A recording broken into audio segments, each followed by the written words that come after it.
नमस्कार, स्वागत है आप सभी का उत्तराखंड न्यूज में। मैं हूं आपके साथ कुमार कुणाल धीरज। मुख्यमंत्री पुष्कर सिंह धामी द्वारा 16 सितंबर 2024 को की गई घोषणा के क्रम में राज्य के घरेलू श्रेणी के विद्युत उपभोक्ताओं को विद्युत टैरिफ में सब्सिडी प्रदान करने के संबंध में आदेश जारी कर दिया गया है। सचिव आर मीनाक्षी सुंदरम द्वारा जारी इस आदेश के अनुसार उत्तराखंड राज्य में विद्युत उपभोक्ताओं को टैरिफ में सब्सिडी इस तरह प्रदान की जाएगी।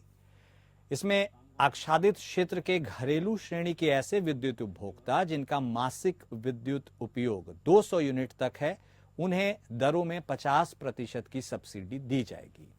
इसके साथ ही हिमालयी क्षेत्र यानी हिम आच्छादित क्षेत्र का निर्धारण प्रचलित नियमों के अनुसार संबंधित क्षेत्र की समुद्र तल से ऊंचाई के आधार पर होगी और फिर इस योजना का लाभ प्रदान किया जाएगा। अन्य क्षेत्रों के घरेलू श्रेणी के ऐसे उपभोक्ता जिनका अनुबंधित विद्युत भार 1 किलोवाट तक और मासिक विद्युत उपयोग 100 यूनिट तक है, उनको विद्युत दरों में 50% की सब्सिडी प्रदान की जाएगी। ये सब्सिडी 1 सितंबर 2024 से मान्य होगी। उत्तराखंड सरकार में वित्त मंत्री प्रेमचंद अग्रवाल ने कहा कि राज्य सरकार जनता के हितों को ध्यान में रखते हुए काम कर रही है। बिजली के बिल में सब्सिडी का निर्णय राज्य के आर्थिक रूप से कमजोर और मध्यम वर्गीय परिवारों को राहत प्रदान करने के उद्देश्य से लिया गया है। इससे राज्य के नागरिकों पर वित्तीय बोझ कम होगा और ऊर्जा के उचित उपभोग को प्रोत्साहन मिलेगा। पर्वतीय हिमाच्छादित क्षेत्रों के उपभोक्ताओं को विशेष रूप से राहत मिलेगी।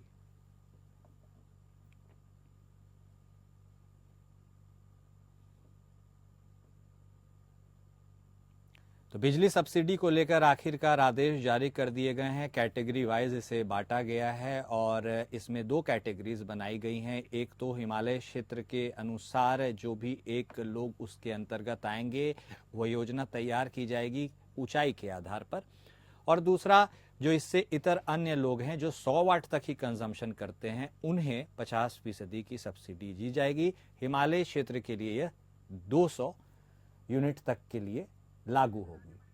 ऐसे में इस आदेश के निकलने के बाद लोगों को राहत मिलेगी, ऐसा अनुमान लगाया जा रहा है।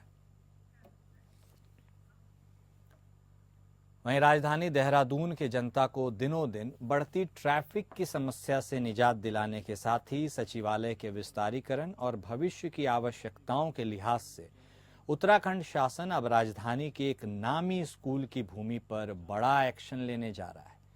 देहरादून के उप जिलाधिकारी हरिगिरी ने बताया कि उत्तराखंड शासन के स्तर से उत्तराखंड सचिवालय के विस्तारीकरण और भविष्य की आवश्यकताओं को ध्यान में रखते हुए सचिवालय परिसर के समीप सुभाष रोड राजपुर रोड के मध्य यूके लिप्टिस रोड से सेंट जोसेफ स्कूल तक लीज की भूमि को आगे न बढ़ाए जाने और ऐसी भूमि को फ्री होल्ड न किए जाने के लिए रोक लगा दी गई थी। शहर में बढ़ते यातायात दबाव और जनमानस के उपयोग के लिए पार्किंग के सुविधा के लिए सचिवालय के निकट सुभाष रोड में eucalyptus road Saint Joseph school तक की नजूल भूमि, जिसमें सेंट जोसेफ एकेडमी को आवंटित भूखंड भी शामिल है, इसमें भूमि की उपलब्धता के लिए जिलाधिकारी की अध्यक्षता में एक समिति का गठन किया गया है। इस समिति में नगर आयुक्त, उपाध्यक्ष एमडीडीए, पुलिस अधीक्षक भी इसमें सदस्य रहेंगे। शासन के निर्देशों के क्रम में राजस्व विभाग, एमडीडीए, पुलिस, नगर निगम के अधिकारियों ने सचिवालय परिसर और सेंट जोसेफ एकेडमी का निरीक्षण कर नजूल भूमि की मापी की। इसकी कार्रवाई हुई। माप की प्रक्रिया पूरी होने पर शासन को रिपोर्ट प्रस्तुत की जाएगी। अब देखना होगा कि बड़े रसूख वाले इस विद्यालय पर नगर निगम और एमडीडीए के साथ ही पुलिस प्रशासन और जिला प्रशासन बुलडोजर चलाने का साहस जुटा पाएगा या फिर यह मामला भी अन्य मामलों की तरह ठंडे बस्ते में चला जाएगा। सहयोगी सतीश कोठारी हमारे साथ फोन लाइन पर जुड़ चुके हैं, उनका रुख करेंगे, उनसे बातचीत करेंगे। सतीश, यह अपने आप में एक बहुत बड़ा एक्शन माना जाएगा क्योंकि सेंट जोसेफ एकेडमी जिस भूमि पर है, यदि उस भूमि को सरकार अपने कंट्रोल में ले लेगी, स्वाभाविक सी बात है कि स्कूल के अस्तित्व के ऊपर संकट हो जाएगा। संभवतः पूरा उसका क्षेत्र ही सरकार के कब्जे में आ जाएगा। ऐसे में यह दो धारी तलवार है, इस पर चलना कितना आसान है, कितना मुश्किल है, इस पूरे वाक्य के बारे में हमारे दर्शकों को बताइए। देखिए, जिस तरीके से नजूल की भूमि है और प्रदेश में नजूल की भूमि बहुत ज्यादा है और उनकी लीज खत्म हो चुकी है और जिन जिन की लीज खत्म हो चुकी है, सरकार का ये है कि अब शहर जो है काफी कंजेस्टेड हो चुका है, तो नजूल की भूमि में जो है पार्किंग बना दिया जाए और जगह जगह जहां जहां नजूल की भूमि है वो पार्किंग के काम आए और प्रदेश की आम जनता को दिक्कत ना पड़े। लेकिन उसी को देखते हुए जिस तरीके से कल यहाँ पे सुंदर स्कूल है, स्कूल बहुत बड़ा स्कूल है, रसूखदार स्कूल है, जहाँ IAS IPS के लोगों के बच्चे पढ़ते हैं, बहुत रसूखदार स्कूल। लेकिन फिर भी सरकार ने कदम उठाया है कि इससे जो है जो नजूल की भूमि थी उसको जो है बीच से हटा के और पार्किंग की व्यवस्था की जाए। यहाँ पे जो मेन जो है सचिवालय के बगल पे है वो, और सचिवालय के बगल पे काफी ट्रैफिक रहता है, रात को लोगों से काफी ट्रैफिक रहता है और उसको देखते हुए अगल बगल के लोगों को ध्यान में रखते हुए वहां पे जो है पार्किंग की व्यवस्था करने की बात करी है। अब देखना ये है कि क्या सरकार इस लीज को छुड़ा पाती है या नहीं छुड़ा पाती है, क्योंकि स्कूल वो छोटा स्कूल नहीं है, ये बहुत बड़ा रसूखदार स्कूल है। उसमें देखना ये होगा कि ये अन्य मामलों की तरफ लीपापोती हो जाएगी या ये जो है सरकार छुड़ा पाएगी। और क्योंकि कल चाहे एनडीडे की बात करूं, चाहे जिला प्रशासन की बात करूं, चाहे नगर निगम की बात करूं, सारी टीमें पहुंच रही थी और सारी टीमें जो है वहां पे नपान कर रही थी किस तरीके से किया जाए और क्या क्या किया जाए, क्योंकि रोड चौड़ी भी होनी है उसमें और वहां पे पार्किंग की व्यवस्था भी होनी है। जी ठीक है, बहुत धन्यवाद सतीश आपका जुड़ने के लिए, बातचीत करने के लिए। वहीं देहरादून अस्पताल का जो हाल है उसकी सूरत देखने के बाद ऐसा लगता है कि मानो वहाँ के मरीज कितनी परेशानी झेल रहे होंगे, इसका अंदाज़ा लगाना भी मुश्किल है। वार्डों में मरीजों की लंबी लंबी कतारें हैं, बिल्कुल भरे से वार्ड नज़र आ रहे हैं। मरीजों की संख्या में बढ़ोतरी के साथ ही अस्पताल में कुव्यवस्थाएं भी नज़र आ रही हैं, जिससे मरीजों को काफ़ी परेशानी हो रही है। इसी के साथ ही स्वास्थ्य मंत्री के प्रति मरीजों में नाराजगी भी देखने को मिल रही है।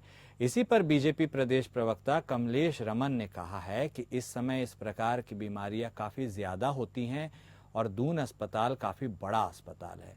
यहाँ पूरे प्रदेश के मरीज आते हैं तो हल्की फुल्की परेशानी भी होती है, लेकिन मंत्री और मुख्यमंत्री लगातार स्वास्थ्य व्यवस्थाओं को लेकर अलर्ट हैं, ऐसा उनका कहना है।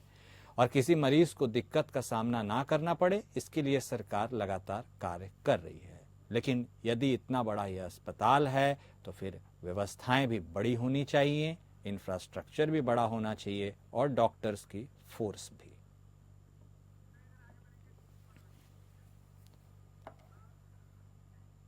वहीं हल्द्वानी पहुंचे खनस्यू के ग्रामीणों ने पुलिस पर बर्बरता का आरोप लगाते हुए मामले की जांच की मांग की है। एसपी क्राइम हरबंश सिंह से मुलाकात की और उन्होंने तीनों आरोपी को, जो पुलिसकर्मी ही हैं, उनके खिलाफ मुकदमा दर्ज करने की मांग की है। 2 घंटे तक पुलिस से मांग वे करते रहे। उन्होंने पुलिस से गुजारिश की, अपने शरीर के चोट और घाव दिखाए। इसके साथ ही ग्रामीण और पुलिस के बीच यह वार्ता बेनतीजा रही। हालांकि पूर्व दर्जा प्राप्त राज्य मंत्री हरीश पनेरू के नेतृत्व में आए ग्रामीणों ने स्पष्ट किया कि वरिष्ठ पुलिस अधीक्षक द्वारा बुधवार शाम तक का समय दिया गया है। अगर बुधवार शाम तक तीनों पुलिसकर्मियों के खिलाफ मुकदमा दर्ज नहीं हुआ तो गुरुवार को आर पार का आंदोलन शुरू होगा। वहीं एसपी क्राइम हरबंश सिंह का कहना है कि फिलहाल मामले की जांच चल रही है, जो भी तथ्य पाए जाएंगे उसी के आधार पर कार्रवाई होगी।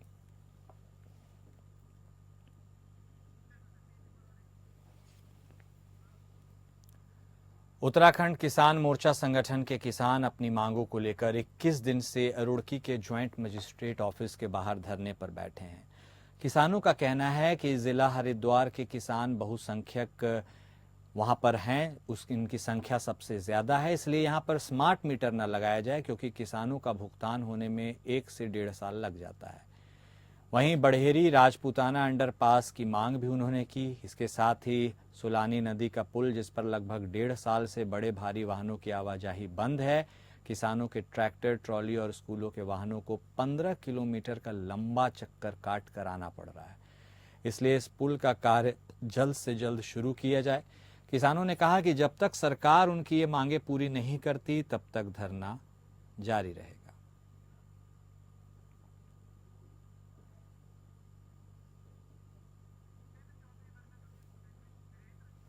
सहयोगी वीरेंद्र चौधरी हमारे साथ जुड़ चुके हैं, उनसे बातचीत करेंगे। वीरेंद्र, ये गजब की असमंजस की स्थिति हो चुकी है क्योंकि सभी सरकारें अमूमन किसानों के हित की बात करती है और जब किसानों को सड़क पर आना पड़ता है, आंदोलन करना पड़ता है, तो यह दृश्य काफ़ी तकलीफदेह होता है। ऐसे में यह जो किसान आए हैं सड़कों पर, आंदोलन कर रहे हैं, अपनी मांगों को लेकर धरने पर बैठे हैं, उनके क्या बुनियादी मुद्दे हैं और इसको सुलझाने के लिए अभी तक क्या कुछ किया गया है, पूरे वाक्य के बारे में बताइए। अगर बात की जाए रुड़की के जो किसान है, किसान नेता है, वो पिछले 21 दिन से धरने पर बैठे हैं और उनका एक ही मांग है कि जो किसानों का बकाया भुगतान, जो 100 करोड़ के आसपास जो बकाया भुगतान है। जो बात की जाए स्कूली बच्चों की, एक जो सोलानी पुल को जो पुल जोड़ता है उसे पिछले 1.5 साल से फीस है, उसमें 1500 रुपए, 15 किलोमीटर का फीस में 1500 रुपए उसका जो फीस जाती है। और बात की जाए उसमें बढ़े हुए गन्ने के जो रेट है होना चाहिए 2024-25 का, उस पर किसी भी प्रकार की पिछले तीन यूनियन थी उत्तराखंड के अंदर, तीनों ने वो बैठकर अपना एक धरना दे चुके हैं। लेकिन जो अब जो किसान मोर्चे का गुलशन रोड है, ये पिछले किस दिन से बैठे हैं, लेकिन कोई भी अधिकारी या कोई भी इनकी सुध लेने को तैयार नहीं है। जी, बहुत धन्यवाद आपका जुड़ने के लिए, बातचीत करने के लिए। उत्तराखंड उत्तर प्रदेश के सीमा क्षेत्र रामनगर के नगरिया खुर्द के पास शारदा सागर बांध पर बीते दिन सुबह अपने साथियों के साथ टहलने गया स्थानीय निवासी सुजीत राय को पहले से ही घात लगाए एक आदमखोर बाघ ने उस पर हमला किया और गंभीर रूप से घायल कर दिया। घायल युवक को ग्रामीणों ने आनन फानन में इलाज के लिए अस्पताल में भर्ती कराया, पीलीभीत पहुंचाया। वहां ग्रामीणों की सूचना पर वनाधिकारी रमेश चौहान अपनी टीम के साथ पहुंचे, स्थिति का जायजा लिया।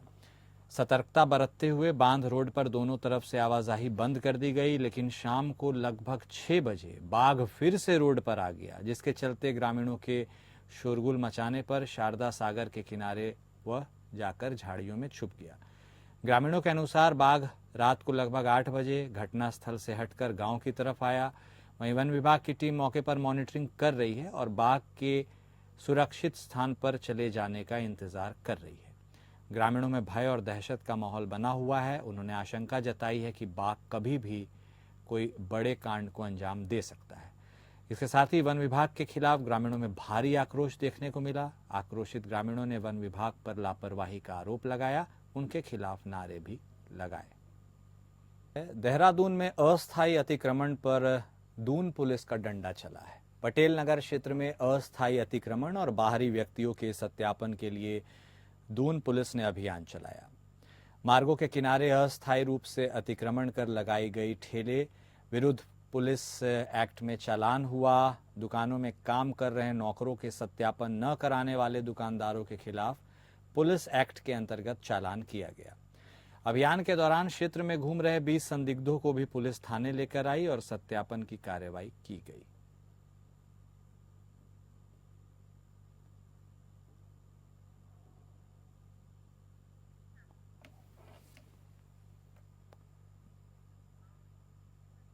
उत्तराखंड से दिल्ली के जंतर मंतर पहुंचकर बांग्लादेश में हो रहे बंगाली हिंदू और भारत में बंगाली हिंदुओं के अधिकार को लेकर निखिल भारत बंगाली समन्वय समिति के अध्यक्ष सुबोध विश्वास के नेतृत्व में विरोध सम्मेलन का आयोजन किया गया और सरकार से यह अपील की गई कि बांग्लादेश के मामले में हस्ताक्षर कर बांग्लादेश के अल्पसंख्यक परिवारों को भारत लाया जाए।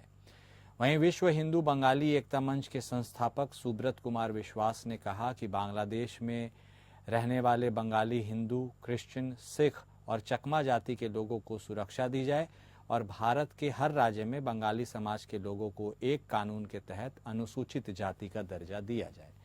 अगर सरकार इन मांगों को पूर्ण नहीं करेगी तो आने वाले समय में बंगाली समाज के सभी संगठन मिलकर दिल्ली के जंतर मंतर पर विशाल धरना देने के लिए बाध्य हो जाएंगे।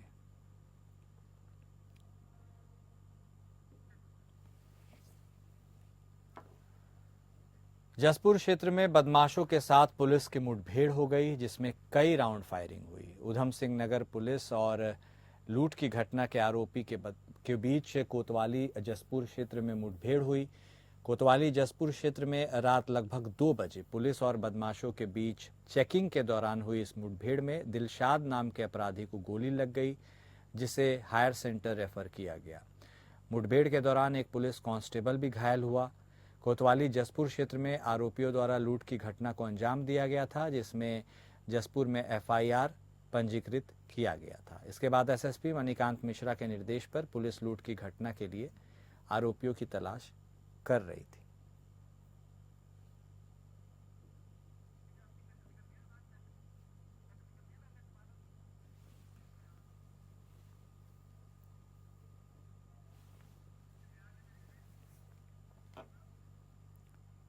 दिनेशपुर में आत्महत्या की घटना रुकने का नाम नहीं ले रही है। पहले युवा और अब नाबालिग भी आत्महत्या करने लगे हैं। ताज़ा मामला दिनेशपुर थाना अंतर्गत बसंतीपुर गांव का है। एक नाबालिग लड़के ने प्रेम प्रसंग के चलते पहले अपने हाथ का नस काटा और फिर फांसी लगाकर आत्महत्या कर ली। 17 वर्षीय नाबालिग विकी दास अपने परिवार का इकलौता बेटा था। उसका पड़ोस के गांव के एक लड़की के साथ प्रेम प्रसंग चल रहा था। इसी बात को लेकर गांव के प्रमुख लोगों के द्वारा कुछ दिन पहले पंचायत भी की गई थी, जिसमें दोनों नाबालिगों के बालिग होने पर शादी कराए जाने की सहमति बनी थी। लेकिन कल किसी बात को लेकर मृतक विकी दास परेशान था। विकी दास ने अपनी जीवन लीला को समाप्त करने के लिए पहले अपने हाथ की नस काटी, पर इसमें वह सफल नहीं हुआ। फिर उसने फांसी लगाकर अपनी जीवन लीला को समाप्त कर लिया। पुलिस ने शव को कब्जे में लेकर उसे पोस्टमार्टम के लिए भेज दिया है।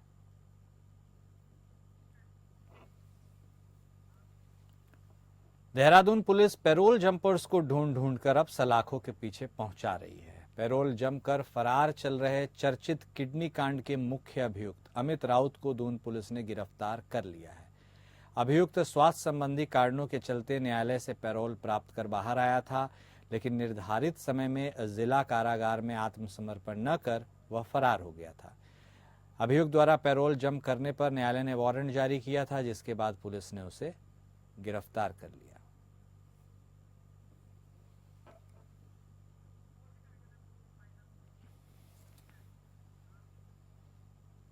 और उत्तराखंड न्यूज में अभी के लिए इतना ही। नमस्कार।